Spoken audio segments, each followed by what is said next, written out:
മനുഷ്യൻ അറിയുകയാണെങ്കിൽ ബി അന്നൽ മൗത യഖ്തഉഹു അനിൽ അമൽ, അവൻ്റെ എല്ലാ സൽക്കർമ്മങ്ങളും മരണം അവനെ മുറിക്കും, അല്ലെങ്കിൽ അവൻ്റെ എല്ലാ പ്രവർത്തനങ്ങളും മരണം നിശ്ചലമാക്കും എന്നവൻ അറിയുകയാണെങ്കിൽ അമില ഫി ഹയാത്തിഹി മാ യദൂമു ലഹു അജ്റുഹു ബഅദ മൗതിഹി.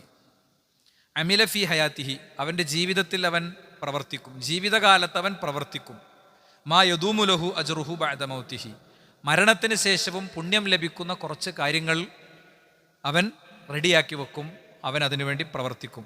ഫദാലിക്കല്ലദീ ലം യമുത്, അതുകൊണ്ട് തന്നെ കർമ്മങ്ങൾ കൊണ്ടവൻ മരിച്ചു പോകുന്നില്ല, കർമ്മം കൊണ്ടവൻ ഖബറിൽ വീണ്ടും ജീവിക്കുകയാണ്.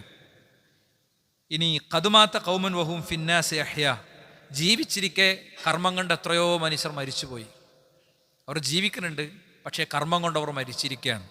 കാരണം അവരെ സംബന്ധിച്ചിടത്തോളം അവരുടെ എല്ലാ കാര്യങ്ങളും ദുന്യാവിൽ അവസാനിക്കും. ഖബറിൽ പിന്നീട് അവന് ഗുണം ചെയ്യുന്ന, ഉപകാരം കിട്ടുന്ന കാര്യങ്ങളൊന്നും അവൻ്റെ ജീവിതത്തിൽ ഉണ്ടാകുന്നേ ഇല്ല എന്നാണ് ഇബ്നുൽ ജൗസി റഹിമഹുല്ല പറഞ്ഞ ഈ ഒരു വാചകത്തെ നോമ്പ് കഴിഞ്ഞതിന് ശേഷമുള്ള ആദ്യത്തെ ഒരു ജുമാ, പെരുന്നാൾ ദിവസത്തെ ജുമാ കഴിഞ്ഞാൽ പിന്നുള്ള ആദ്യത്തെ ഒരു ജുമാ എന്നുള്ള നിലക്ക് ഇതെടുക്കണം എന്ന് വിചാരിച്ചത് വ്യക്തിപരമായി എനിക്കും എന്നെ കേൾക്കുന്ന എല്ലാവർക്കും അവരുടെ ജീവിതത്തിൽ ചില തീരുമാനങ്ങൾ ഉണ്ടാക്കിയെടുക്കാൻ കഴിയണം എന്ന നിലക്കാണ്. രണ്ട് കാരണങ്ങൾ കൊണ്ട് ഒരു വ്യക്തിക്ക് അയാളുടെ അമലുകളുടെ പുണ്യം ഖബറിലേക്കും തുടർത്താൻ പറ്റും. ചിലപ്പോൾ ജീവിച്ചത് 25 കൊല്ലമായിരിക്കും, പക്ഷേ കർമ്മം കൊണ്ട് അയാൾക്ക് 25,000 കോടി നൂറ്റാണ്ട് എന്നു വേണ്ട, അതിൻ്റെയും അപ്പുറം ഭൂമി നിശ്ചലമാകുന്ന ദിവസം വരെ, സൂര്യൻ കെട്ടുപോകുന്ന ദിവസം വരെ, ആകാശത്ത് റബ്ബിങ്ങനെ ഒരു നോട്ട് ബുക്കിലെ കടലാസിനെ ചുരുട്ടും പോലെ കതയ്യുസ്സജിലിൽ കുതുബ് എന്ന് ഖുർആൻ പറഞ്ഞ ആ അവസ്ഥ എത്തും വരെ ആ നന്മയാൾക്ക് നിലനിർത്താൻ പറ്റും. ചിലപ്പോൾ 10-ാം വയസ്സിൽ മരിച്ചു പോയിട്ടുണ്ടാകും, പക്ഷേ കർമ്മങ്ങൾ കൊണ്ട് 10,000-കണക്കിന് നൂറ്റാണ്ട് ജീവിക്കാൻ പറ്റും. അതിന് രണ്ട് കാര്യങ്ങളുള്ളത്. ഒന്ന് അമൽ ജാരിയ, റബ്ബ് സുബ്ഹാനഹു വ തആല തന്നെ മരണത്തിന് ശേഷവും തുടരും എന്ന് പഠിപ്പിച്ച കുറച്ച് അമലുകളുണ്ട്. ആ അമൽ ജീവിതത്തിൽ ഏതെങ്കിലും നിലക്ക് ഉണ്ടാക്കിയെടുക്കാൻ ശ്രമിക്കുക. രണ്ടാമത്തെ കാര്യം സ്ഥിരമായി ചെയ്യുന്ന അമലുകൾ, ആയുഷ്കാലത്ത് എല്ലാ ദിവസം അല്ലെങ്കിൽ എല്ലാ ആഴ്ച അല്ലെങ്കിൽ എല്ലാ മാസം എല്ലാ കൊല്ലം അങ്ങനെ നമ്മൾ തീരുമാനിച്ച, അങ്ങനെ നമ്മൾ പരിപാലിച്ചു പോകുന്ന, ആ വാക്കാണ് ഉപയോഗിക്കേണ്ടത്, അങ്ങനെ നമ്മൾ പരിപാലിച്ചു പോകുന്ന അമലുകൾ, അത് ആ സമയമാകുമ്പോൾ ആ നേരമാകുമ്പോൾ നമുക്ക് ഖബറിലേക്ക് പുണ്യം കിട്ടും. വിശദാംശത്തിലേക്ക് വരാം. ഞാൻ ഈ 2 പോയിന്റുകളെയും വിശദമായി വിശദീകരിക്കുന്നതിന് പകരം പറഞ്ഞു പോവുക എന്നുള്ളതാണ് ഉദ്ദേശിക്കുന്നത്. എന്നാലാണ് ഈ ഒരു വിഷയത്തെ ഈ ഒരു ഖുതുബയിൽ നമുക്ക് ചുരുക്കി മനസ്സിലാക്കാൻ സാധിക്കുക. അപ്പോൾ നിങ്ങൾ നോക്ക്, അമൽ ജാരിയ എന്നുള്ള നിലക്ക് അള്ളാഹുവിൻ്റെ റസൂൽ സല്ലല്ലാഹു അലൈഹി വസല്ലം പഠിപ്പിച്ച കുറേ കാര്യങ്ങളുണ്ട്.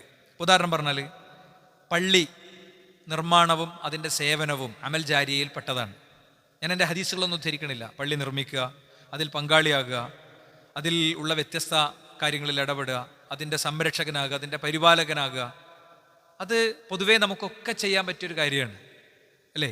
നമുക്കൊക്കെ പലർക്കും പല രീതിയിൽ അതിൻ്റെയൊക്കെ ഭാഗമാകാൻ സാധിക്കുന്നുണ്ടാകും. അതെന്ത് ചെയ്യും? നമ്മൾ മരിച്ചാലും ആ പള്ളിയും സംവിധാനവും നിലനിൽക്കുന്നിടത്തോളം ആ തസ്ബീഹും തഹ്ലീലും തദ്കീറും ഉപദേശവും അവിടെ നിന്നുണ്ടാകുന്ന പരിഹാരങ്ങളും, ഇപ്പോൾ നമ്മൾ സക്കാത്തിൻ്റെ തുകയൊക്കെ ചർച്ച ചെയ്ത്, കിറ്റിൻ്റെ കാര്യങ്ങൾ ചർച്ച ചെയ്ത്, അതിൻ്റെ ഒക്കെ ഓഹരി എന്ത് ചെയ്യും? ഈ വ്യക്തി മരിച്ചാലും അയാളുടെ ഖബറിലേക്ക് ഇങ്ങനെ എത്തിക്കൊണ്ടിരിക്കും. നമ്മൾ നിസ്കരിച്ച നിസ്കാരം നമ്മുടെ മരണത്തോടെ തീരും, നമ്മൾ നോറ്റ നോമ്പ് നമ്മുടെ മരണത്തോടെ തീരും, അല്ലേ? എന്നാൽ ഈ നിസ്കാരത്തെയും നോമ്പിനൊക്കെ ഖബറിലേക്ക് തുടർത്താനുള്ള വഴിയുണ്ട്. അത് അടുത്ത പോയിന്റിൽ നമ്മൾ പറയും.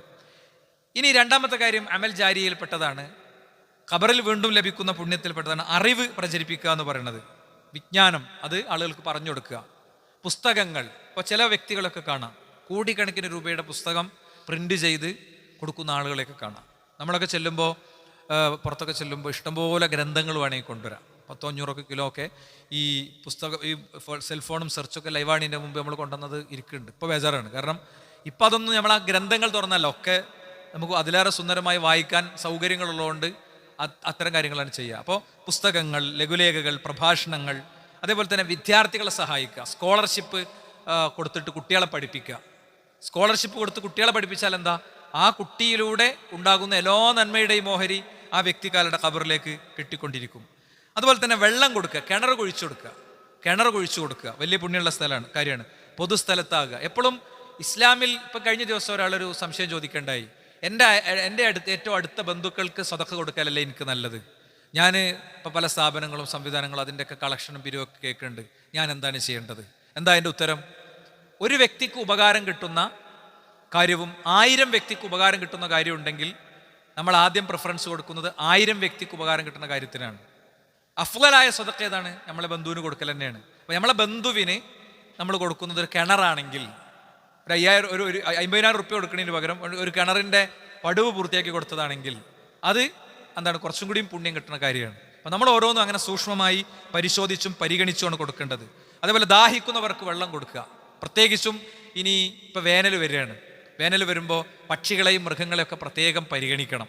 കഴിഞ്ഞ ദിവസം പീസ് റേഡിയോയിൽ ഒരു എപ്പിസോഡ് ഞാൻ ചെയ്തിട്ടുണ്ടായിരുന്നു, യൂട്യൂബിലൊക്കെ അപ്ലോഡ് ചെയ്തിട്ടുണ്ട്. എന്താ, നമ്മളെ മക്കൾക്കൊക്കെ ഒരു അസൈൻമെൻറ്റ് നമുക്ക് കൊടുക്കുക. അടുത്ത ആഴ്ചയിൽ വിശദമായി അവധിയുടെ പശ്ചാത്തലത്തിൽ മക്കളുമായി ബന്ധപ്പെട്ട ചില വിഷയങ്ങളാണ് നമ്മൾ അവധികാലത്തിൻ്റെ പശ്ചാത്തലത്തിൽ മക്കളുമായി ബന്ധപ്പെട്ട ചില വിഷയങ്ങളാണ് ഖുത്ബയിൽ പറയാൻ വിചാരിക്കണത്.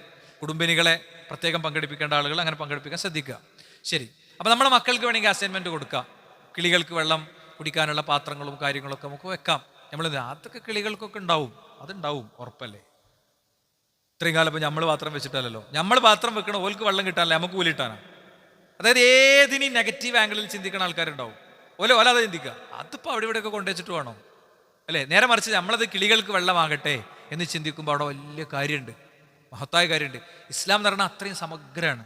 പ്രവാചകൻ പക്ഷികളോടും മൃഗങ്ങളോടും ഒക്കെ എടുത്ത് സ്റ്റാൻഡ് വായിച്ചാൽ ഈ റസൂലുള്ളാഹിനെ പൊട്ടണ ബോംബിൻ്റെയും കൊല്ലണ മനുഷ്യന്മാരുടെയൊക്കെ ഉത്തരവാദിത്തം ഏൽപ്പിച്ചു കൊടുക്കുന്ന വിഡ്ഢികൾക്ക്, ദീനിനെ ഒറ്റക്കണ്ണുകൊണ്ട് മാത്രം നോക്കിക്കാണുന്നവർക്ക് അവർ ഞെട്ടും, ഒരു സംശയമല്ല. അത്രയും സമഗ്രമാണ് ഇസ്ലാമിൻ്റെ ഗൈഡ് ലൈൻസ്. അപ്പോൾ ഇതിൽ അതേപോലെ മക്കളെ നല്ല രീതിയിൽ വളർത്തുക, ഖബറിലേക്ക് നമുക്ക് കിട്ടുന്നതാണ്. മക്കളെ നല്ല രീതിയിൽ വളർത്തി പരിപാലിക്കുക. പ്രത്യേകിച്ച് പെൺകുട്ടികളെ ശരിയായ രീതിയിൽ 2-3 പെൺകുട്ടികളെ ശരിയായ രീതിയിൽ നോക്കി വളർത്തിയ വ്യക്തിക്ക് സ്വർഗമുണ്ട് എന്നാണ്.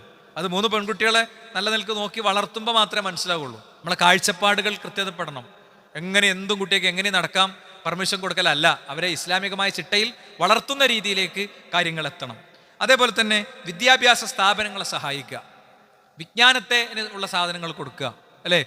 ഒരു ഫാനും ഇല്ലാത്തൊരു ക്ലാസ് റൂമാണ് ഗവൺമെൻറ് സ്കൂളായിക്കോട്ടെ, നമ്മളൊരു ഫാൻ അവിടെ കൊണ്ടുപോയി ഫിറ്റ് ചെയ്തു. നമ്മളെ നിയത്ത് എന്താ? ഈ കുട്ടികൾക്ക് അത് ഉപകരിക്കണം, അവർക്ക് ബുദ്ധിമുട്ടുണ്ടായിരുന്നു, എനിക്ക് കൂലി കിട്ടണം വേണം, അതാണ് വേണ്ടത്. വെൽഫെയർ ഫണ്ടുകളെ ആ രീതിയിൽ ഉപയോഗിക്കണം എന്നാണ് പൊതുവെ നമ്മുടെയൊക്കെ ഒരു വീക്ഷണം. നമ്മൾ ഓരോ നാട്ടിലും വേറെ വേറെ സ്കൂളുകൾ സൃഷ്ടിച്ചാൽ നമുക്ക് എത്ര സ്കൂൾ സൃഷ്ടിക്കാൻ പറ്റും? നമ്മളെ കുട്ടീനെ നമ്മൾ 10 ലക്ഷമോ 15 ലക്ഷമോ ഫീസ് കൊടുത്ത് പഠിപ്പിക്കുമ്പോൾ ആ ഫീസിൻ്റെ ഒരു ഭാഗം ഇങ്ങോട്ട് ഇട്ടിട്ട് സ്ഥാപനങ്ങളെ മെച്ചപ്പെടുത്താനുള്ള പദ്ധതികൾ ആസൂത്രണം ചെയ്യുന്നതാണ് വേണ്ടത്. അത്തരം വലിയ രീതിയിൽ ചിന്തിക്കുന്ന ആളുകളൊക്കെ പൊതുവേ നമുക്കൊക്കെ അറിയാം, നമ്മളൊക്കെ അത്തരം കാര്യങ്ങൾ ഉപയോഗപ്പെടുത്താറുണ്ട്. അതേപോലെ മരങ്ങൾ നട്ടു വളർത്തുക അല്ലേ. ഫലം നൽകുന്ന മരങ്ങളൊക്കെ എന്താ, നല്ല നഴ്സറി പോയിട്ട് നല്ല മാവ് ഇതൊക്കെ കൊണ്ടുവന്നിട്ട് നല്ല കുഴിച്ചിടുക, ബിസ്മിയൊക്കെ ചൊല്ലി കുഴിച്ചിടുക. ഇതിമൊന്ന് തിന്നാനൊന്നും ഞാൻ ഉണ്ടാവില്ല, പക്ഷേ കിളികൾ തിന്നുപോയാലും സങ്കടപ്പെടാതിരിക്കുക. ഒരു വാഴക്കൊല കിളി കൊത്തി എന്ന് പറഞ്ഞിട്ട് ടെൻഷനാകാതിരിക്കുക. കിളി കൊത്തിപ്പോയി, നമുക്ക് കൂലിയാണ്, സ്വതക്കയാണ്. അതിന് പടച്ചോൻ നിശ്ചയിച്ച അന്നമാണ് ആ മേലത്തെ 3 ചീർപ്പ്. താഴെ ആദ്യം പോകല് എവിടെ, ഞങ്ങൾക്ക് വലിയ കർഷകൻ്റെ മോനൊക്കെയാണ്, എനിക്ക് വലിയ ധാരണയില്ല. പിന്നെ അവിടുന്ന് ഒരു അണ്ണാറക്കണ്ണൻ കടിച്ചു പോയാൽ അതിന് ടെൻഷനാകേണ്ട കാര്യമൊന്നുമില്ല, അത് നമുക്ക് കൂലി കിട്ടി. നമ്മളാ മറന്നത് എന്തുകൊണ്ടാ അറിയാം? അത് പടച്ചോൻ്റെ പ്ലാനിങ് ആണ്, നമ്മളെ മറവി. ആ അണ്ണാറക്കണ്ണൻ എക്സ് എന്ന് പറയുന്ന അണ്ണാറക്കണ്ണന് വേണ്ടി പടച്ചോൻ ഫിക്സ് ചെയ്തതാണത്. അതിൻ്റെ കൂട്ടിൽ നിന്ന് ഇറങ്ങുമ്പോൾ എവിടെയെന്ന് അതിനെ അറിയില്ലായിരുന്നു, അതിങ്ങനെ ഓടിപ്പോയപ്പോൾ പടച്ചോൻ അവിടെ എത്തിച്ചു അതിനെ, മനസ്സിലായില്ലേ? അപ്പോൾ ആ രീതിയിൽ എന്താണ്, മരങ്ങൾ നട്ടുപിടിപ്പിക്കുക, ആളുകൾക്ക് ഉപകാരമുള്ള കൃഷികൾ ചെയ്യുക, അത്തരം കാര്യങ്ങളൊക്കെ നമുക്കാകാം. റോഡ് സൈഡിൽ നല്ല പയർ നടാം, നമ്മൾ മാത്രം എടുക്കാൻ പാടില്ല, പൊതു സ്വത്താണ് അല്ലേ. നമ്മൾ മാത്രം, ഞാനല്ലേ കുഴിച്ചിട്ടെന്ന് പറഞ്ഞിട്ട് നമ്മൾ മാത്രം എടുക്കാൻ പാടില്ല. അതിൽ നിന്ന് ആളുകൾക്ക് അവകാശം കൊടുത്തുകൊണ്ട് വേണം ചെയ്യാൻ. അതേപോലെ ആരോഗ്യ സേവന പ്രവർത്തനങ്ങൾ, ആശുപത്രി ക്ലീൻ ചെയ്യുക, മെഡിക്കൽ ഉപകരണങ്ങൾ നൽകുക, ഇത്തരം കാര്യങ്ങളൊക്കെ പറ്റും. അതേപോലെ ഡിജിറ്റൽ പ്ലാറ്റ്ഫോമിൽ വലിയ സാധ്യതകളുള്ള കാലമാണ്. ഇപ്പം നിങ്ങൾ നോക്ക്, നമ്മളുടെ ജമീൽ ആപ്പിൽ കാൽക്കുലേറ്റർ വന്നു, സക്കാത്ത് കാൽക്കുലേറ്റർ വന്നു. 1000ൻ്റെ അപ്പുറം ആളുകൾ അത് കാൽക്കുലേറ്റ് ചെയ്തതിൻ്റെ ഡാറ്റ കഴിഞ്ഞ ദിവസം ചെക്ക് ചെയ്തപ്പോൾ കിട്ടി. ലക്ഷക്കണക്കിന് ആളുകൾ അതിൽ അദ്കാർ ചൊല്ലുന്നുണ്ട്, അതിൽ അദ്കാർ വിൻഡോ ഉപയോഗിക്കുന്നുണ്ട്. അത് രാത്രി ഇരുന്ന് ഉണ്ടാക്കിയ കുട്ടിക്ക് കിട്ടുന്ന കൂലി എത്രയാണ്? ഇപ്പോൾ അനന്തരാവകാശം ഏത് സാധാരണക്കാരനും കണക്ക് കൂട്ടാൻ പറ്റുന്ന രീതിയിൽ പുതിയ ആപ്പ് ജമീലിൽ അപ്ലോഡാകാൻ പോവാണ്. അവനൻ്റെ സ്വത്തോഹരി ഓരോരുത്തർക്കും കൃത്യമായി കണക്കൂട്ടി കൊടുക്കുക. ഏതോ ഒരു കാരണവർ പറയുന്ന കണക്കും വിശ്വസിച്ച് പോകേണ്ട കാര്യമൊന്നുമില്ല. ഇസ്ലാമിക നിയമപ്രകാരം നമ്മളെ അസറ്റ് സെറ്റ് ചെയ്ത് കൊടുത്താൽ പാപ്പാക്ക് ഉമ്മാക്ക് ഓരോരുത്തർക്കുള്ളവർ കിട്ടും. അങ്ങനത്തെ ആപ്പിലേക്ക് നമ്മൾ പോവുകയാണ്. അപ്പോൾ അതേപോലത്തെ പ്ലാറ്റ്ഫോമുകളെ സഹായിക്കുക. പീസ് റേഡിയോ നല്ലൊരു സംവിധാനമാണ്. എല്ലാ മാസവും എല്ലാവരും ഒരു ചെറിയ തുക എന്നുള്ള ഒരു ക്യാമ്പയിൻ അതിൻ്റെ ഭാഗമായിട്ട് നടക്കുന്നുണ്ട്. നമ്മൾ പൈസ കൊടുക്കുന്നതും ആരും അറിയില്ല, നമുക്ക് റെസിപ്റ്റ് ഇട്ടതും ആരും അറിയില്ല. നേരെ അതിൽ തന്നെ സ്ക്രീനിൽ തന്നെ ഡൊണേറ്റ് ബട്ടൺ ഉണ്ട്. പൈസ കൊടുക്കുക, നമ്മളെ തുക കൊടുക്കുക, നമുക്ക് എന്ത് ചെയ്യുക, റെസിപ്റ്റ് എടുക്കുക. ഒരു മനുഷ്യനും അറിയാതെ, മറ്റൊരു കൈ അറിയാതെ നമുക്ക് സ്വതക്ക കൊടുക്കുക. ഒരു ചോർച്ചയും വരാതെ പറ്റും. അതേപോലെ അനാഥരെ സഹായിക്കുക. അപ്പോൾ നമ്മളെ പള്ളിയിൽ റമദാനിൽ നമ്മൾ തീരുമാനിച്ചത് മാസത്തിൽ ഒരാഴ്ച പാവപ്പെട്ടവരുടെ ഭക്ഷണത്തിന് വേണ്ടി പിരിക്കണം എന്നാണ്. വലിയ പൈസ നമ്മൾ ബക്കറ്റിൽ പിരിച്ചു കഴിഞ്ഞ പ്രാവശ്യം. അപ്പോൾ കുറച്ച് കുടുംബങ്ങളെ ഏറ്റെടുത്ത് അവർക്ക് എല്ലാ മാസവും ഒരു 2000 രൂപയുടെ ഭക്ഷണ വസ്തുക്കൾ നിങ്ങൾ ഇന്ന കടയിൽ നിന്ന് വാങ്ങിക്കോളൂ എന്ന് നമ്മൾ പറയും. ഇൻഷാ അല്ലാഹ് അടുത്ത ആഴ്ച ആ കളക്ഷൻ വരും. അപ്പോൾ നമ്മൾ അത് നിയത്താക്കുക. അപ്പോൾ നമ്മൾ മരിച്ചാലും എന്ത് ചെയ്യും, ആ കളക്ഷൻ എടുക്കുന്ന നേരത്ത് നമ്മളത് എന്നും കൊടുക്കാൻ തീരുമാനിച്ചതുകൊണ്ട് നമ്മളെ ഖബർക്ക് അതിൻ്റെ ഓഹരി വരും. ആ രീതിയിൽ നമുക്കിതിനെ കാണാൻ പറ്റണം. അപ്പോൾ സഹോദരങ്ങളെ, ഒന്ന് ഞാൻ പറഞ്ഞല്ലോ, ഇങ്ങനെ പടച്ച റബ്ബ് സ്പെസിഫിക് ആയിട്ട് പറഞ്ഞ കാര്യങ്ങളുണ്ട്. വിജ്ഞാനം പ്രചരിപ്പിക്കുക, വലതുന് സ്വാലിഹ്യദുഉ ലഹു, പ്രാർത്ഥിക്കണേ, ഒരു മോനുണ്ടാകുക, ഇങ്ങനത്തെ കാര്യങ്ങളൊക്കെ ഈ ഗണത്തിൽപ്പെട്ടതാണ്. അതോടൊപ്പം തന്നെ നമ്മുടെ ഏത് കർമ്മങ്ങളും നമുക്ക് ഖബറിലേക്ക് എത്തിക്കാം. എപ്പോൾ? അതിന് സ്ഥിരതയുണ്ടാകുമ്പോൾ. ഈ ജീവിതത്തിൽ സ്ഥിരത ഉണ്ടാകുക എന്നുള്ളതിന് വലിയൊരു പ്രാധാന്യമുണ്ട്. ഇപ്പോൾ നോമ്പ് കഴിഞ്ഞ ഒരാഴ്ച കഴിഞ്ഞല്ലോ. നോമ്പ് കാലത്തുണ്ടായിരുന്ന എന്തെല്ലാം കാര്യങ്ങൾ എനിക്കിപ്പോൾ ബാക്കിയുണ്ട്, എന്തൊക്കെ ഞാൻ ഉപേക്ഷിച്ചു, നിങ്ങൾ വെറുതെ ഒന്ന് ആലോചിച്ച് നോക്ക്. എന്തെല്ലാം കാര്യങ്ങൾ എനിക്കിപ്പോൾ ബാക്കിയുണ്ട്, എന്തൊക്കെ കാര്യങ്ങൾ ഞാൻ ഉപേക്ഷിച്ചു. കോടിക്കണക്കിന് അലാം ക്ലോക്കുകൾ നിശ്ചലമായി. സത്യമല്ലേ? കോടിക്കണക്കിന് അലാം ക്ലോക്കുകൾ ഇന്നത്തോടെ പൂർണ്ണമായിട്ട് നിശ്ചലമായി. ഇന്നലെ 6 നോമ്പ് തുടർച്ചയായി നോറ്റ ആളുകളുടെ നോമ്പ് 6 നോമ്പ് ഇന്നലെ തീർന്നിട്ടുണ്ടാകും, അല്ലേ? അപ്പോൾ സ്വാഭാവികമായിട്ടും ഇന്ന് രാവിലെ അലാം ക്ലോക്ക് അടിച്ചിട്ടുണ്ടാവില്ല. ശരിക്ക് കിസ്ര രാജാവ് അല്ല, റുസ്തം എന്ന് പറയുന്ന സർവ്വസൈന്യാധിപൻ ഇസ്ലാമിക സമൂഹത്തിൻ്റെ വിജയരഹസ്യം അന്വേഷിക്കാൻ വേണ്ടി ചാരന്മാരെ പറഞ്ഞയച്ചു. അപ്പോൾ ചാരന്മാർ മുസ്ലിങ്ങൾക്കിടയിലൂടെ മുസ്ലിങ്ങളായി ഇങ്ങനെ ചുറ്റി സഞ്ചരിച്ചതിന് ശേഷം ഏത് ചാരൻ വന്നാലും ഏത് മുനാഫിഖ് വന്നാലും അള്ളാഹുവിൻ്റെ റസൂലിൻ്റെ അടുത്ത് വന്നിട്ട് ആര് പറയും? ജിബ്രീൽ പറയും. ജിബ്രീൽ അലൈഹി ഇസ്ലാം അത് പറഞ്ഞു പോയ റസൂലുള്ള ഹുദൈഫനെ മാത്രം വിളിക്കും. എന്നിട്ട് ഹുദൈഫനോട് പറയും, ഇന്ന ആളെ മേലൊരു കണ്ണ് വേണം കേട്ടോ എന്ന് പറയും. പബ്ലിക്കായി പറയില്ല. നമുക്ക് തോന്നിയതൊക്കെ പറയലാണ്, അല്ലേ? നമുക്ക് തോന്നിയതൊക്കെ മുഖത്ത് നോക്കിയാണ് വിളിച്ചു പറയലാണ്. എല്ലാതും മുഖത്ത് നോക്കി പറയാനുള്ളതല്ല. അപ്പോൾ പ്രവാചകന്റെ ഹുദൈഫ റളിയല്ലാഹു അൻഹു ഓരെങ്ങനെ ചുറ്റിപ്പറ്റി ഉണ്ടാവും. അപ്പോൾ ചാരന്മാർ വന്ന് അവിടുന്ന് പോയി. റുസ്തമിന് കൊടുത്ത റിപ്പോർട്ട് എന്താ അറിയോ? അവർ രാത്രിയിൽ രണഭൂമികളിൽ പോരാടുന്ന പോരാളികളാണെങ്കിൽ, പകലുകളിൽ അവർ രണഭൂമികളിൽ പോരാടുന്ന പോരാളികളാണെങ്കിൽ, രാത്രികളിൽ അവർ ദൈവത്തിന് മുന്നിൽ പ്രാർത്ഥിക്കുന്ന ദൈവദാസന്മാരാണ്. അവരെ നമുക്ക് തോൽപ്പിക്കാൻ പറ്റൂല. അവർ നമ്മളും തമ്മിൽ വലിയ വ്യത്യാസം ഉണ്ടെന്നാണ്. അപ്പോൾ വബിൽ അസ്ഹാരിഹും യസ്തഗ്ഫിറൂൻ, രാവേറെ നീളുമ്പോൾ ഇസ്തിഗ്ഫാറുമായി മുസല്ലകളിൽ ഇരിക്കുക എന്ന് പറയുന്നത് വലിയൊരു യോഗ്യതയാണ്. അതൊക്കെ അവസാനിച്ചു. സ്വതക്കകൾ എത്രയോ കൊടുത്തു. നമ്മളെ പള്ളിയിൽ എത്ര ലക്ഷം പിരിച്ച് ആകെ കുറഞ്ഞ ആളല്ലേ ഉള്ളൂ. നിങ്ങൾ ആലോചിക്കണം, നമ്മൾ ജുമാക്കി ആളുണ്ടാവും, പിന്നെ കുറച്ച് ആൾക്കാരാണ് നമസ്കാരത്തിനൊക്കെ ഉണ്ടാകുക. പിന്നെ എന്താ പറയുക, പശ്ചിമ ബംഗാളിൽ നിന്ന് പലയിടത്തുനിന്നും എല്ലാ ഭക്തിനും, സുബൈ അല്ലാത്ത എല്ലാ ഭക്തിനും ഇവിടെ പലപ്പോഴും ആളുകളുണ്ടാവും. നമ്മളെല്ലാവരോടും പറയും, നമുക്ക് തൃപ്തിയോട് കൊടുക്കാൻ പറ്റിയ പൈസ കൊടുത്താൽ മതി അറിയും. തൃപ്തി ഇല്ലാതെ ആരും ഒന്നും കൊടുക്കേണ്ട അറിയും. പക്ഷെ പിരിച്ചു വരുമ്പോൾ 2000-3000 റുപ്യ ഓരോരുത്തർക്കും കിട്ടും. അങ്ങനെ എത്ര ലക്ഷം റുപ്യ നമ്മൾ പിരിച്ചു, എത്ര ലക്ഷം, അല്ലേ? എന്താ, അതൊക്കെ നമ്മൾ ചെയ്ത വലിയ ജൂതാണ്. ഞാൻ പറഞ്ഞ അതേപോലെ റമദാൻ ചെയ്യണ പോലെ ചെയ്യാൻ പറ്റുന്നുണ്ടാവില്ല. പക്ഷെ നമ്മളെ പൈസ വർദ്ധിക്കാനുള്ളൊരു വഴി എന്താ പറയുക? സ്വതക്കയാണ്. അപ്പോൾ ഇങ്ങനെ ചെയ്യണേ, സ്ഥിരമായി ചെയ്യണ അമലുകൾക്കുള്ള ഒരു 9 ഗുണങ്ങളുണ്ട്. പറഞ്ഞു തീരുന്നതാണ് ഞാൻ വിചാരിക്കണേ, അല്ലെങ്കിൽ നമുക്ക് പിന്നീടാകാം കേട്ടോ. ഒന്നെന്താ? അത് അള്ളാഹുവിന് ഏറ്റവും ഇഷ്ടമാണ്. വേഗത്തിൽ പറഞ്ഞു പോകാം.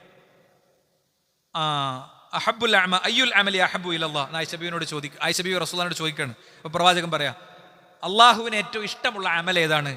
അദ്വമുഹു, സ്ഥിരമായിട്ട് ചെയ്യണതാണ്. വൈൻ കല്ല, കുറച്ച് കുറഞ്ഞാലും, അളവ് കുറവാണെങ്കിലും. ലക്ഷങ്ങളൊന്നും കൊടുക്കണില്ല, അല്ലേ? ചിലപ്പോൾ ഒരാളൊരു പള്ളി ഉണ്ടാക്കി കൊടുക്കണില്ല വലിയ കൂലി, ഏതെങ്കിലും ഒരു പള്ളിൻ്റെ ഒരു ഇഷ്ടികൻ്റെ പൈസ കൊടുത്തവർക്ക് കിട്ടും. ഒരു ഇഷ്ടികൻ്റെ പൈസ കൊടുത്തവർക്ക് കിട്ടും ചിലപ്പോൾ. നീയത്താണ് അവിടുത്തെ പ്രധാന കാര്യം. അപ്പം അതുകൊണ്ട് സ്ഥിരമായി ചെയ്യുന്ന അമലുകൾ അള്ളാഹുവിന് ഇഷ്ടമാണ്. 2, അത് റസൂലിന് ഇഷ്ടമാണ്. സഅൽതു ആയിഷത ബിൻത് അബീ ബക്കറിൻ റളിയല്ലാഹു അൻഹ, ഞാൻ ആയിഷ ബീവിയോട് ചോദിച്ചു, അയ്യുൽ അമലി കാന അഹബ്ബു ഇലൻ നബി സ്വല്ലല്ലാഹു അലൈഹി വസല്ലം, പ്രവാചകൻ ഏറ്റവും ഇഷ്ടപ്പെട്ട അമൽ ഏതായിരുന്നു ഞാൻ ചോദിച്ചു. അപ്പോൾ പറഞ്ഞു, അദ്ദായിം, എന്നും എപ്പോഴും നിലനിൽക്കുന്ന അമല്, എന്നും എപ്പോഴും നിലനിൽക്കുന്ന. ഒന്നും നീ കൊടുത്തില്ലേ? എല്ലാവരും ഒന്ന് ക്രമീകരിച്ചു കൊടുത്തില്ലേ? കുറച്ച് ഇനി വരുന്ന ആളുകൾക്ക് ഇരിക്കാനുള്ള സൗകര്യത്തിന് വേണ്ടിയിട്ട്. സഫൊക്കെ പൂർണ്ണമാണ്, എന്നാലും ഒന്ന് എവിടെയും ഒഴിവില്ല. നല്ല ചിട്ടിയിൽ നമ്മളെ നോമ്പിൻ്റെ ഒരു ഗുണം ഈ സഫിലൊക്കെ കാണേണ്ടത് എനിക്ക് തോന്നുന്നുണ്ട്. നല്ല വൃത്തിയിൽ വന്നവരൊക്കെ കയറി ഇരുന്നിട്ടുണ്ട്. മാഷാ അല്ലാഹ്. ശരി. പിന്നെ അപ്പം റസൂലുള്ളാഹിക്ക് ഇഷ്ടപ്പെട്ട അമലും അത് തന്നെയാണ്. പ്രവാചകൻ സല്ലല്ലാഹു അലൈഹി വസല്ലം തങ്ങൾക്ക് ഇഷ്ടപ്പെട്ട അമലും അത് തന്നെയാണ്. ഇനി നബിയുടെ കുടുംബത്തിന്റെ രീതി അതാണ്. വകാന ആലു മുഹമ്മദിൻ ഇദാ അമലു അമലൻ അസ്ബതു, മുഹമ്മദ് റസൂലുള്ളാഹി സ്വല്ലല്ലാഹു അലൈഹി വസല്ലം തങ്ങളുടെ കുടുംബം ഒരു അമൽ ചെയ്താൽ അത് അവർ സ്ഥിരപ്പെടുത്തിയിരുന്നു. സീസണൽ പേഴ്സൺസ് ആയിരുന്നില്ല, അവർ സീസണൽ വ്യക്തികളായിരുന്നില്ല. മനസ്സിലായില്ലേ? ഓരോന്നും അവരെന്ത് ചെയ്യും, അത് അവർക്ക് സാധിക്കുന്ന രീതിയിൽ അവരുടെ ജീവിതത്തിലേക്ക് അത് എടുത്തു വെക്കുമായിരുന്നു എന്നാണ്.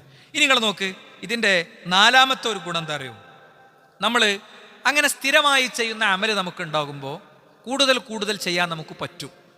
ഇപ്പോൾ ഇമാം ഷാഫി റഹിമഹുല്ല ഒരു നോമ്പുകാലം കഴിയുമ്പോഴേക്ക് 60 തവണ ഖുർആൻ ഓതി തീർത്തിരുന്നു എന്നാണ്. നമുക്കതൊരു അത്ഭുതവും ഒരു കൗതുക വാർത്തയൊക്കെ ആയിരിക്കും. ഇങ്ങനെ പണ്ഡിതന്മാരെ കുറിച്ച് വന്ന റിപ്പോർട്ടുകൾ, റിവായത്തുകളൊക്കെ സൂക്ഷ്മമായി പരിശോധിക്കാൻ ശ്രമിച്ചിട്ടുണ്ട് ഞാൻ. ഇതൊക്കെ എന്തെങ്കിലും തള്ളാണോ? അങ്ങനെ ഉണ്ടല്ലോ, നമ്മൾ ചെറിയ കുട്ടികളാകുമ്പോൾ നമുക്ക് അങ്ങനെ ഒരു തോന്നലുണ്ടാവും. വർഷങ്ങൾക്ക് മുമ്പത്തെ കാര്യമാണ് ഞാൻ പറയുന്നത്. പരിശോധിക്കുമ്പോൾ അത് ഹക്കാണ്. ഇപ്പം നമ്മൾ മൊബൈൽ ഫോൺ ഉപയോഗിക്കുന്നുണ്ട്, 9 മണിക്കൂറൊക്കെ നമ്മൾ ഫോൺ ഉപയോഗിക്കണില്ലേ? നിങ്ങൾ വെറുതെ നിങ്ങളെ ഡിജിറ്റൽ വെൽബീയിങ് ഒന്ന് ചെക്ക് ചെയ്ത് നോക്കി. നേരെ സെർച്ചിൽ പോയിട്ട് ഡിജിറ്റൽ വെൽബീയിങ് എന്ന് മാത്രം കൊടുക്കുക. ഡിജിറ്റൽ വെൽ എന്ന് കൊടുത്താൽ തന്നെ വരും. അപ്പം നിങ്ങൾ യൂട്യൂബ് എത്ര സമയം ഉപയോഗിച്ചു, വാട്സപ്പ് എത്ര ഉപയോഗിച്ചു, നിങ്ങൾ എത്ര വട്ടം തൊട്ടു ഒക്കെ കിട്ടും. നമ്മൾ അറിയണ പോലും ഇല്ല അത് എത്ര തട്ടം. അതേപോലെയാണ് അത് ഉള്ളിലൊരു ആഹ്ലാദവും ഒരു എന്താ പറയുക മോട്ടിവേഷനും ഒരു പ്രേരണയും നമ്മുടെ ഉള്ളിൽ നിന്നുണ്ടാകുമ്പോൾ സ്വാഭാവികമായിട്ടും നടക്കും. അപ്പോൾ ഒരു വ്യക്തിക്ക് കൂടുതൽ അമൽ ചെയ്യാനുള്ള ശക്തി ഉണ്ടാകുന്ന വല്ലദീന ജാഹദൂ ഫീനാ ലനഹ്ദിയന്നഹും സുബുലനാ വഇന്നല്ലാഹ ലമഅൽ മുഹ്സിനീൻ. ഖുർആൻ പറയാം, നമ്മുടെ മാർഗത്തിൽ കൂടുതൽ പരിശ്രമിക്കുന്നവർക്ക് കൂടുതൽ ചെയ്യാനുള്ള അവസ്ഥ അള്ളാഹു കൊടുക്കും. ലനഹ്ദിയന്നഹും സുബുലനാ, അവർക്ക് നമ്മൾ വഴികളൊക്കെ എളുപ്പമാക്കി കൊടുക്കും. ദുന്യാവിലെ കാര്യത്തിനും പരലോകത്തിലെ കാര്യത്തിനൊക്കെ വേണ്ടിയിട്ട്. ഒരു തവണ ഖുർആൻ ഓതാൻ പരിശ്രമിച്ച ആൾ അയാൾക്ക് 2 തവണ ഓതാനുള്ള പരിശ്രമ മനസ്സുണ്ടാകും. ഒരു തവണ ഓതിയിട്ട് ഇപ്പോൾ പകുതി ഇട്ട് വീണ ആൾക്കാരുണ്ടാവും, പിന്നെ ഓതിയിട്ടുണ്ടാവില്ല. ഒരാവത്ത് തുടരുക, എന്നിട്ട് ഓത്ത് തീർക്കുക. എന്നിട്ട് ഒരു വർഷത്തിൽ 300 ചില്ലാനം ദിവസമുണ്ട് അല്ലേ? 600 ചില്ലാനം പേജാണ് ഖുർആനിലുള്ളത്. എല്ലാ ദിവസവും 2 പേജ് ഓതിയാൽ ഒരു കൊല്ലം കൊണ്ട് തീർക്കാം. എല്ലാ ദിവസവും 4 പേജ് ഓതിയാൽ 5-6 മാസം കൊണ്ട് തീർക്കാം. ശരിക്കും 2 മാസം കൊണ്ടൊക്കെ സുന്ദരമായി ഒരു പ്രശ്നമില്ലാതെ ഖുർആൻ ഓതാൻ 2.5 മിനിറ്റാണ് ഒരു പേജ് ഓതാൻ ഉണ്ടാകുക.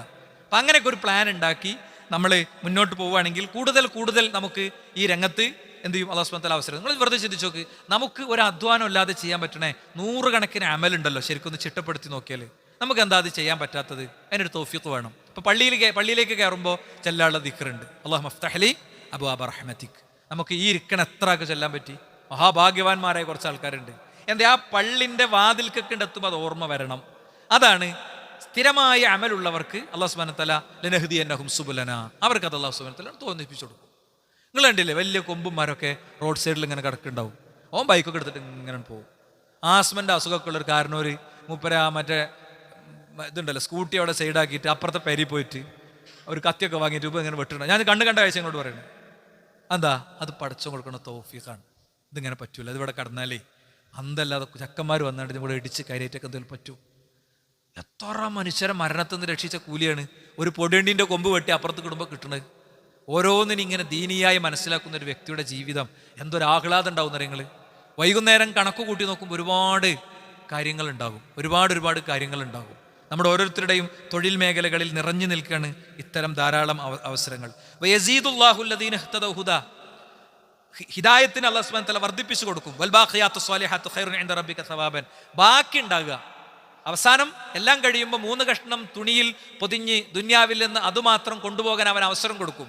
ബ്രാൻഡഡ് ഷർട്ടുകളില്ല, പെർഫ്യൂംസ് ഇല്ല, ഫാൻസി കാറുകളില്ല, ആരവങ്ങളും ആഹ്ലാദങ്ങളും കൂട്ടുകെട്ടുകളുമില്ല. അവൻ്റെ ജീവിതത്തിന് വൈബ് കൊടുത്തിരുന്ന ഒന്നുമില്ല. പുഴുക്കൾക്ക് തിന്നാൻ അവനെ ഒരു ചാലിലേക്ക് അങ്ങോട്ട് ചരിച്ചു കിടത്തി മേലെ മൂടുകല്ലും വെച്ച് മണ്ണ് വാരിയിടാൻ കയ്യിൽ ചളിയാകുമെന്ന് വിചാരിക്കാത്തവൻ മണ്ണും വാരിയിട്ട് തസ്ബീത്ത് ചൊല്ലാൻ പോലും നേരമില്ലാത്തവൻ തിരക്കുകൂട്ടി വണ്ടിയെടുത്തു പോകും. അവൻ്റെ കൂട്ടുകെട്ടിൻ്റെ, കുടുംബത്തിൻ്റെ, ജീവിതത്തിൻ്റെ, ചുറ്റുപാടിൻ്റെ ഇടയിൽ എല്ലാവരും ഇങ്ങനെ പോകുമ്പോൾ അവൻ്റെ കട അടുത്ത ദിവസം തുറന്നിട്ടുണ്ടാകും. അവൻ്റെ വണ്ടി മറ്റൊരാൾ ഉപയോഗിച്ച് തുടങ്ങിയിട്ടുണ്ടാകും. അവൻ്റെ അക്കൗണ്ടിലെ എമൗണ്ട് വിഡ്രോ ചെയ്യാൻ അവൻ സാക്ഷിയാക്കി എഴുതിയ ആളാരാണെന്ന് പരിശോധിച്ച് നടപടിക്രമങ്ങൾ നടന്നിട്ടുണ്ടാകും. അവൻ്റെ ഖബറിൽ അവൻ ഒറ്റക്ക് അനുഭവിക്കുമ്പോൾ വൽ ബാഖിയാത്തു സ്വാലിഹാത്ത്, സൽക്കർമ്മങ്ങളായിരിക്കും അവന് ബാക്കിയായിട്ടുണ്ടാവുക എന്നതാണ്. ഇനി മറ്റൊരു കാര്യം, 5-മത്തൊരു കാര്യം എന്താ അറിയോ? ചെയ്യാതെ കൂലി കിട്ടും എന്നുള്ളതാണ്. ചെയ്യാതെ കൂലി കിട്ടും. സ്ഥിരതയുള്ള അമലുകളുടെ പ്രത്യേകത എന്താ? എല്ലാ ദിവസവും ചെയ്യുന്ന കാര്യം, അതേപോലെ തന്നെ എല്ലാ ആഴ്ചയും ചെയ്യുന്ന കാര്യം, അല്ലെങ്കിൽ ഇടവിട്ട ദിവസം ചെയ്യുന്ന കാര്യം. ഇപ്പം എല്ലാ തിങ്കളും നോമ്പെടുക്കുന്ന ഒരാളാ വിചാരിക്കുക, അയാൾക്ക് ചെയ്യാതെ തന്നെ കൂലി കിട്ടും. എങ്ങനെ? നിങ്ങൾ നോക്കിയതാ, ഇതാ മരിദൽ അബ്ദു ഔ സാഫറ, ഒരാൾ രോഗിയായി അല്ലെങ്കിൽ യാത്ര പോയി, അയാൾ അങ്ങ് പശ്ചിമ ബംഗാളിലേക്ക് പോവുകയാണ്. അയാൾ 4 ദിവസം ട്രെയിനിലാണ്. തിങ്കളാഴ്ച നോമ്പുണ്ട്, പക്ഷെ അയാൾ നോമ്പെടുത്തില്ല. അപ്പോൾ അള്ളാഹു സുബ്ഹാനഹു വ തആല എന്താ ചെയ്യാറിയോ? അയാൾ യാത്രക്കാരനായതുകൊണ്ട് കുത്തിബലഹു മിസ്ലുമ കാന യഅമലു മുഖീമൻ സഹീഹ, അയാൾ ആരോഗ്യവാനായിരിക്കെ, അയാൾ നാട്ടിലായിരിക്കെയുള്ള എല്ലാ കൂലിയും കൊടുക്കും. അയാൾ എല്ലാ വക്തും ജമാഅത്തിന് പോയിരുന്ന ആളാണ്, പക്ഷേ അയാൾ ട്രെയിനിൽ ഇങ്ങനെ കുനിഞ്ഞിരുന്നാണ് നിസ്കരിക്കുന്നത്. അയാൾക്ക് ജമാഅത്തിൻ്റെ കൂലി കിട്ടും. അയാൾ എല്ലാ മാസവും ഒരു പ്രത്യേക സംഖ്യ കൊടുത്തിരുന്ന ആളാണ്. അയാൾ എല്ലാ വെള്ളിയാഴ്ചയും ബക്കറ്റിലേക്ക് ഒരു തുക ഇട്ടിരുന്ന ആളാണ്. ഇപ്പോൾ 6 മാസമായിട്ട് അയാൾ കാല് പൊട്ടി വീട്ടിലിരിക്കുകയാണ്. അല്ലാഹു സുബ്ഹാനഹു വ തആല എന്ത് ചെയ്യും? കൂലി അയാൾക്ക് കൊടുക്കും. പക്ഷേ നിയ്യത്ത് ഉള്ളിൽ സ്ഥിരമായി ചെയ്യണം എന്നുള്ളതാകണമെന്ന. മാത്രമല്ല, ഒരാൾ ഉറങ്ങി എന്ന് വിചാരിക്കുക. മാമിൻ ഇംബിരിഇൻ തഖൂനു സ്വലാത്തുൻ ബില്ലൈൽ ഫഗലബഹു അലൈഹ നൗമുൻ, രാത്രി ഒന്നും നിസ്കരിക്കണ ഒരാളാണ്. രാത്രി അയാൾക്ക് ഉറക്കത്തിൽ പെട്ടുപോയി എങ്കിൽ എന്ത് ചെയ്യാം? അവന് ഇല്ലാ കതബല്ലാഹു ലഹു അജ്റ സ്വലാത്തിഹി, അല്ലാഹു സുബ്ഹാനഹു വ തആല നിസ്കാരത്തിൻ്റെ കൂലി എഴുതും.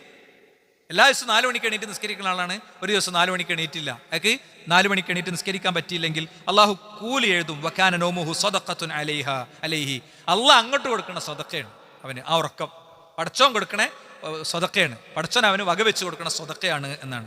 ഇനി വീട്ടാൻ അവസരമുണ്ട് എന്നാണ്.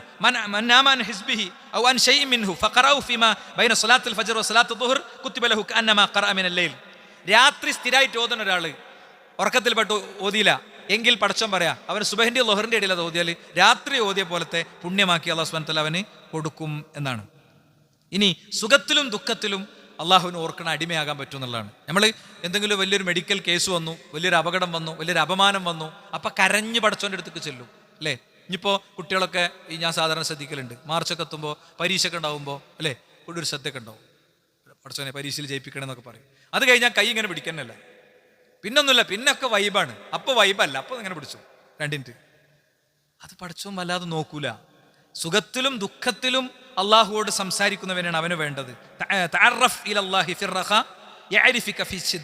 നിനക്ക് സന്തോഷവും സമാധാനവും ആശ്വാസമൊക്കെ ഉണ്ടാകുമ്പോൾ നീ പടച്ചോനോട് ബന്ധപ്പെടുക, നീ പടച്ചോനെ അറിയേ.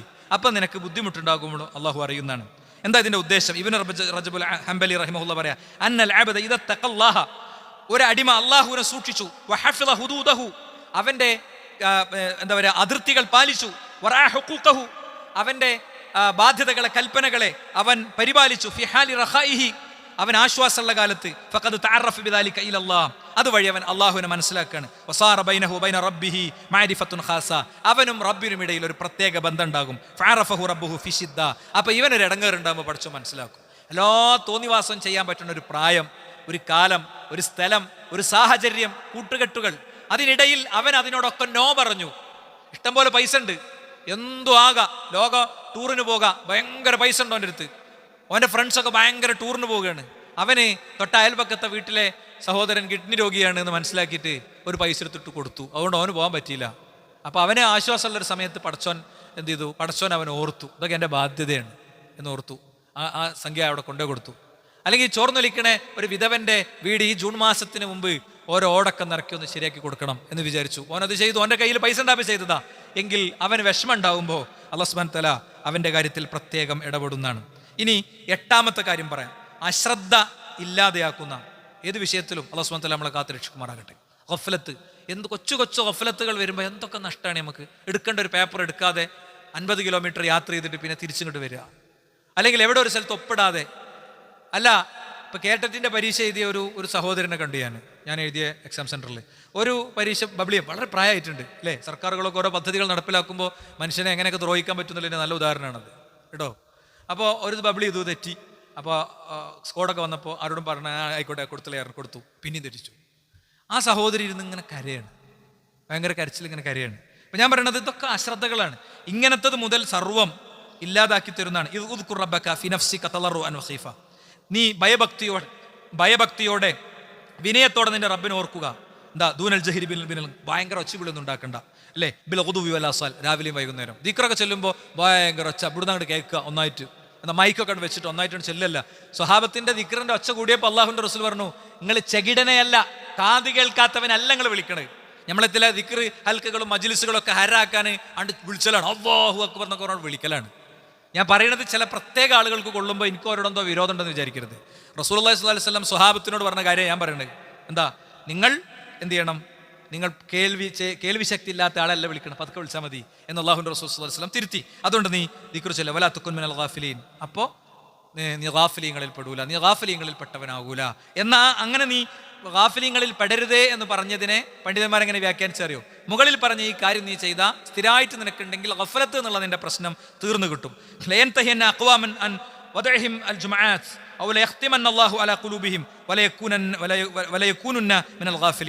ജുമാന്റെ കാര്യത്തിൽ ശ്രദ്ധിക്കാത്ത കുറച്ച് ആളുകളുണ്ട്. അവർക്ക് അല്ലാഹു സുബ്ഹാനഹു വ തആല അവരുടെ ഹൃദയത്തിൽ സീല് വെച്ചെടുക്കും. അവര് അശ്രദ്ധരിൽ പെട്ടുപോകും. അപ്പൊ തുടർച്ചയായി ജുമാകൾ നഷ്ടപ്പെടുത്തിയാൽ എന്താ, അവനൊരു അശ്രദ്ധയുള്ള ജീവിയായി മാറും. അവന് ദുന്യാവ് മാത്രമേ അവന്റെ കണ്ണിൽ ഉണ്ടാവുകയുള്ളൂ എന്നാണ്. മൻ ഖാമ ബി അശ്രി ആയാത്തിൻ ല യുക്തബ മിനൽ ഗാഫിലീൻ. 10 ആയത്ത് ഒന്നും ഓതുന്നവൻ ഗാഫിലീങ്ങളിൽ പെടുകയില്ല, അശ്രദ്ധരിൽ പെടുകയില്ല. വമൻ ഖാമ ബി മിഅതി ആയത്തിൻ കുതിബ മിനൽ ഖാനിതീൻ. എല്ലാ ദിവസവും 100 ആയത്ത് ഓതുന്ന വ്യക്തി അവൻ സൂക്ഷ്മതയുള്ളവരിൽ പെടും. വമൻ ഖാമ ബി അൽഫി ആയത്തിൻ കുതിബ മിനൽ മുഖൻതിരീൻ. 3 വിഭാഗത്തെ പറഞ്ഞു. മുഖൻതിരീൻ എന്ന് പറഞ്ഞാൽ ഹും അസ്ഹാബുൽ ഉജൂറിൽ കസീറൽ അളീം, വലിയ പുണ്യങ്ങൾ ഉള്ളവരാണ് എന്നാണ്. അപ്പോൾ എല്ലാ ദിവസവും, അല്ലെങ്കിൽ എല്ലാ 2 ദിവസം കൂടുമ്പോൾ, അല്ലെങ്കിൽ എല്ലാ 10 ദിവസം കൂടുമ്പോൾ, എല്ലാ ആഴ്ചയിൽ, എല്ലാ മാസത്തിൽ ഇങ്ങനെ നമുക്ക് ധാരാളം അമലുകൾ ഉണ്ടാകണം. അത്തരം അമലുകൾക്ക് വേണ്ടി പരിശ്രമിക്കുക. അള്ളാഹു അനുഗ്രഹിക്കുമാറാകട്ടെ.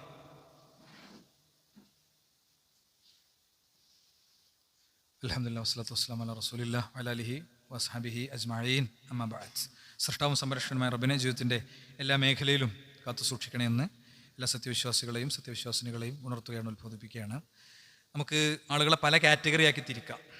ഞാൻ ഇപ്പോൾ ഇവിടെ പറയണില്ല, അത് വേറെ തന്നെ പറയാം. നമുക്ക് ചില എല്ലാവർക്കും ഒരേ മൊഡ്യൂളാകൂല. ഒരു കിടക്കയിൽ രോഗിയായി കിടക്കുന്ന ആൾക്ക് സ്ഥിരം ചെയ്യാൻ പറ്റിയ കുറേ ഇബാദത്തുണ്ട്. മക്കളൊക്കെ അങ്ങനെ സെറ്റപ്പായി, ചെറിയൊരു വരുമാനം വരാണ്ട്, പിന്നെ ജോലിക്കൊന്നും പോകണ്ട, വീട് കുടുംബം പള്ളി, ഇങ്ങനെ അവർക്കുള്ള ഒരു മൊഡ്യൂളുണ്ട്. ഇനി നല്ല തിരക്കുണ്ട്, പക്ഷേ അയാൾ പോയിട്ടില്ലെങ്കിലൊക്കെ നടക്കും, അങ്ങനത്തെ ആളുകൾക്ക് വേറെ മൊഡ്യൂളുണ്ട് അല്ലേ. കുട്ടികളുള്ള സ്ത്രീകൾ അവരിത് വേറെയാണ്. വീട്ടിൽ 3-4 മരുമക്കളൊക്കെ ഉണ്ട്, കുറച്ച് പ്രായക്കായി, ആ സ്ത്രീക്കുള്ളത് വേറെയാണ്. റിട്ടേൺ പ്രവാസിയാണ്, ഇപ്പോൾ വേറെ ഒന്നുമില്ല. മൂപ്പർക്കുള്ളത് ഒക്കെ എല്ലാവർക്കും സ്ഥിരം യാത്ര ഉള്ള ഒരാളാണ്. ഒക്കെ നമുക്ക് എന്ത് ചെയ്യാൻ പറ്റും, കൃത്യമായി രൂപം ഉണ്ടാക്കിയെടുക്കാൻ പറ്റും. മറ്റൊരു സമയത്ത് പറയാം. മഹാനായ ഇബ്നുൽ ജൗസി റഹ്മഹുല്ലാ വളരെ ശക്തമായി പറഞ്ഞ ഒരു മനോഹരമായ ഒരു വാചകമുണ്ട്. എന്താ അറിയോ? റഅയ്തു ഉമൂമൽ ഖലായിഖ്, ഞാൻ മിക്കവാറും സമൂഹങ്ങളെ കാണുന്നത് യദ്ഫഉന അസ്സമന ദഫ്അൻ അജീബ, അവര് വെറുതെ അങ്ങോട്ട് അത്ഭുതകരമായ രീതിയിൽ അവരുടെ ആയുസ് അങ്ങോട്ട് തട്ടി നീക്കുകയാണ്. ഇൻ ത്വാലൽ ലൈൽ, രാത്രി ഏറെ നീണ്ടാൽ ഫബി ഹദീസിൻ ലാ യൻഫഅ, വെറുതെ സംസാരിച്ചിരിക്കും. നമ്മളാരെങ്കിലും പറ്റിയാണോ പറഞ്ഞതെന്ന് വെറുതെ ആലോചിക്കുക. ഒരു ഉപകാരമില്ലാത്ത കഥയും പറഞ്ഞ് അങ്ങനെ ഇരിക്കുമല്ലോ കേട്ടോ. വഇൻ ത്വാലൻ നഹാർ ഫബിൻ നൗം, പകലിലെ വലിയ സമയം ഉറങ്ങി തീർക്കും. ഫഅലിംതു അന്ന അല്ലാഹ തആല ലം യുത്ലി അലാ ശറഫിൽ ഉംരി, ഞാൻ മനസ്സിലാക്കുന്നു തീർച്ചയായും റബ്ബ് ഈ വയസ്സിൻ്റെ ആയുസിൻ്റെ സമയത്തിൻ്റെ മഹത്വം ബോധ്യപ്പെടുത്തുകയില്ല. വമാരിഫത്തി ഖദ്രി ഔഖാത്തിൽ ആഫിയ, ആരോഗ്യത്തിൻ്റെ മഹത്വവും മൂല്യവും അതും ബോധ്യപ്പെടുത്തുകയില്ല. ഇല്ലാ മൻ വഖഫഖഹു വഅൽഹമഹു ഇഖ്തിനാമ ദാലിക്, ആർക്കൊഴികെ ഇതിൻ്റെ പ്രയോജനത്തിൻ്റെയും ഉപകാരത്തിൻ്റെയും തൗഫീഖ് കിട്ടിയ ഒരു വിഭാഗത്തിനൊഴികെ. വമാ യുലഖാഹ ഇല്ലാ ദു ഹള്ളിൻ അദീം. എന്നിട്ട് ഖുർആനിൽ ആയത്ത് ഉദ്ധരിക്കുകയാണ്, എന്താണ്, ഒരു വലിയ ഭാഗ്യമുള്ളവർക്ക് മാത്രമേ ഇത് മനസ്സിലാവുള്ളൂ എന്നാണ്. അല്ലാത്തവരെ സമയം ഫുള്ളും ഫോണുമേ പോകും, ആവശ്യമില്ലാത്ത ഒരുപാട് എൻഗേജ്മെൻറ്റ്സിൽ പോകും. ആ രീതിയിലല്ല നമ്മുടെ സമയം ചെലവിടേണ്ടത്. അല്ലാഹു സുബ്ഹാനഹു വ തആല നമ്മിൽ നിന്ന് സ്വീകരിക്കുമാറാകട്ടെ. അവൻ്റെ മുഅ്മിനുകളിൽ മുഖ്ലിസുകളിൽ മുത്തഖീങ്ങളിൽ അവൻ നമ്മെ ഉൾപ്പെടുത്തുമാറാകട്ടെ. ലാ ഇലാഹ ഇല്ലല്ലാഹുവിൻ്റെ വഴിയിൽ സഞ്ചരിച്ച് യഥാർത്ഥ മുഅ്മിനീങ്ങളിൽ മുഖ്ലിസീങ്ങളിൽ ഉൾപ്പെട്ട് മരിക്കാനുള്ള തൗഫീഖ് അല്ലാഹു നൽകുമാറാകട്ടെ. ജീവിതത്തിൻ്റെ ഓരോ നിമിഷത്തിലും പരലോകത്തേക്ക് ബാക്കി നിൽക്കുന്ന മരണം മുറിക്കാത്ത നന്മകൾ ചെയ്യാനുള്ള തൗഫീഖ് ലഭിക്കുന്നവരിൽ അല്ലാഹു സുബ്ഹാനഹു വ തആല നമ്മൾ ഉൾപ്പെടുത്തുമാറാകട്ടെ.